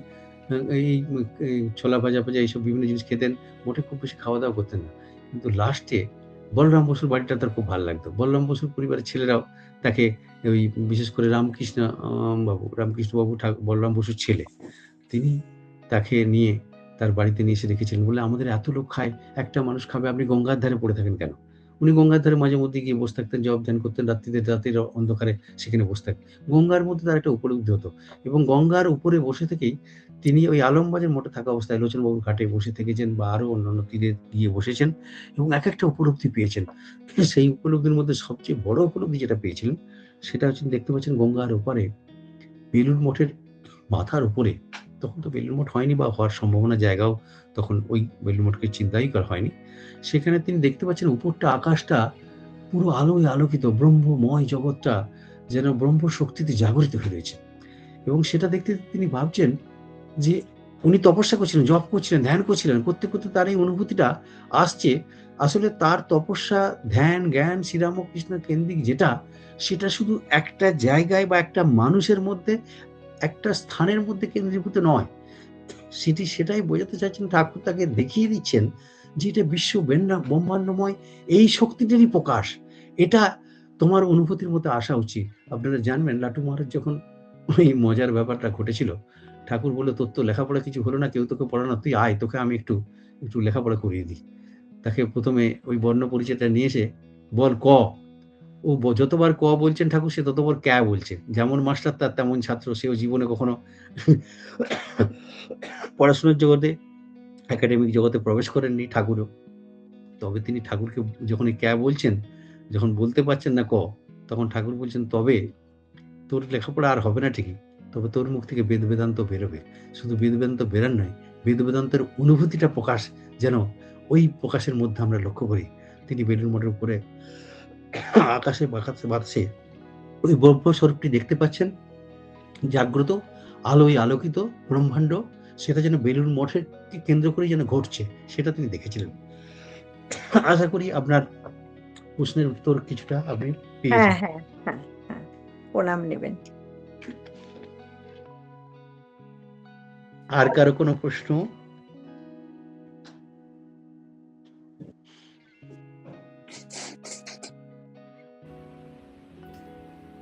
আশা করি আপনাদের এই আলোচনার মধ্যে, যদিও আমি একটু স্পিডে গেছি, কারণ আমি চেয়েছিলাম আজকে আলমবাজারটাকে শেষ করব। আলমবাজারে অনেক ইতিহাস রয়েছে। আমি যেসব তথ্য নিয়ে ঘেঁটেছি, এরকম ৩ টে লেকচার দেয়া যেত। কিন্তু আমি তার জিস্ট করেছিলাম। যেগুলো আপনাদের সামনে তুলে ধরা দরকার, সেগুলোকেই চেষ্টা করেছিলাম একটা দিনে শেষ করব বলে। সেটা করতে পেরেছি। অনেক স্পিডে গেছি। সেইজন্য যদি কারো কিছু বুঝতে অসুবিধে না হয়ে থাকে, তো আমি সত্যিই আপনাদের প্রতি কৃতজ্ঞ থাকব। আর যদি বুঝতে কারো অসুবিধা থাকে, নিঃসংকোচে আপনারা প্রশ্ন করতে পারেন। সে দুয়ার খোলা আছে কিন্তু। এত সুন্দর করে বলেছেন, বোঝার না বোঝার কোনো ব্যাপার নেই, এবং খুব ঠিক ঠিক, অসাধারণ লাগলো দাদা ভাই, আগের গুলো খুব ভালো লেগেছে, আরো শুনবো আপনার কাছ থেকে। আমি নাগপুরে থাকি, রমা ঘোষ। আচ্ছা, খুবই নমস্কার, ভালো নমস্কার। থাকবেন আপনি, আর আমাদের সমৃদ্ধ করবেন, অনেক জানার আছে। ভালো থাকবেন আমার আপনি। আমার কষ্টের সার্থকতা সেখানেই, যখন আপনাদের পরিতৃপ্ততা ঘটায়। ঠাকুরমা স্বামীজির চরণে আভূমি লুণ্ঠিত প্রণাম জানাই। মাননীয় মহাশয়কে আমার সশ্রদ্ধ প্রণাম জানাই। সমস্ত ভক্তমণ্ডলীকে আমার প্রণাম ও ভালোবাসা এবং শুভেচ্ছা জানিয়ে আমি একটি ঠাকুরের গান পরিবেশন করার চেষ্টা করছি। শ্রীরাম কৃষ্ণ প্রভু দেব হে সুন্দর, শ্রীরাম কৃষ্ণ প্রভু সুন্দর, শ্রীরাম কৃষ্ণ প্রভু দেব হে সুন্দর, শ্রীরাম কৃষ্ণ প্রভু সুন্দর, অতুল প্রেম ঘন মূরতি হে সুন্দর, অতুল ভাবে রাজা ভাব রাজ, হে সুন্দর, হে সুন্দর, সুন্দর, হে সুন্দর, শ্রীরাম কৃষ্ণ প্রভু দেব হে সুন্দর, শ্রীরাম কৃষ্ণ প্রভু সুন্দর, অষ্টপাশরিপ বিষাদ গর্জিত, চিন্ময় তন্ময় শুভময়, জীবকুল জীব পরম গতি প্রিয়, জীব অন্তরে পরনিবাস, হে সুন্দর, হে সুন্দর, সুন্দর, হে সুন্দর, শ্রীরাম কৃষ্ণ প্রভু দেব হে সুন্দর, শ্রীরাম কৃষ্ণ প্রভু সুন্দর, গুপ্ত গোপন তবু ব্যাপ্ত প্রকৃতি তুমি, তুমি প্রভু এক অদ্বিতীয়, তুমি মায়াধীশ, তুমি মায়ার কারণ, রাম কৃষ্ণ তুমি প্রভু ঈশ্বর, গুপ্ত গোপন তবু ব্যাপ্ত প্রকৃতি তুমি, তুমি প্রভু এক অদ্বিতীয়, তুমি মায়াধীশ, তুমি মায়ার কারণ, রাম কৃষ্ণ তুমি প্রভু ঈশ্বর, হে সুন্দর,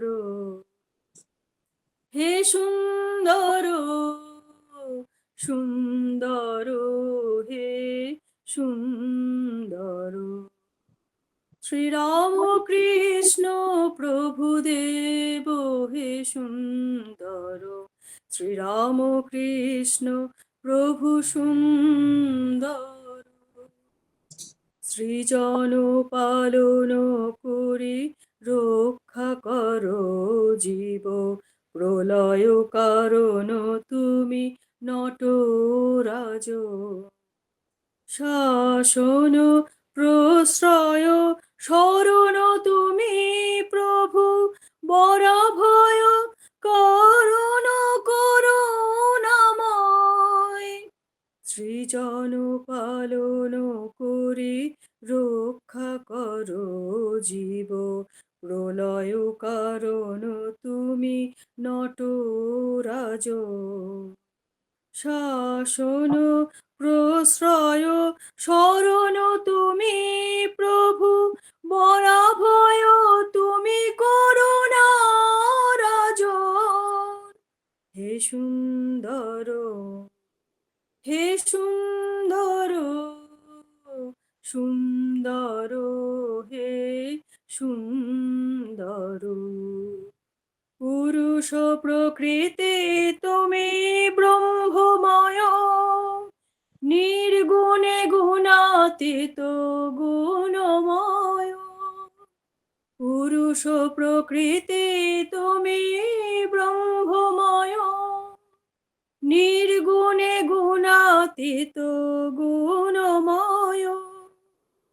মানব ভরসা তুমি রূপ মানব তব, মানব ভরসা তুমি রূপ মানব তব। নররূপে নরদেহ রাজ রাজ। হে সুন্দর, হে সুন্দর, সুন্দর, হে সুন্দর। শ্রীরাম কৃষ্ণ প্রভুদেব হে সুন্দর, কৃষ্ণ প্রভু সুন্দর।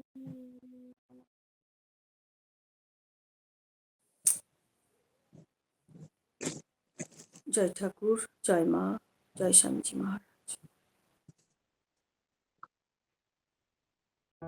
ॐ शान्ति शान्ति शान्तिः। हरिः ॐ तत्सत्। श्रीरामकृष्णार्पणमस्तु।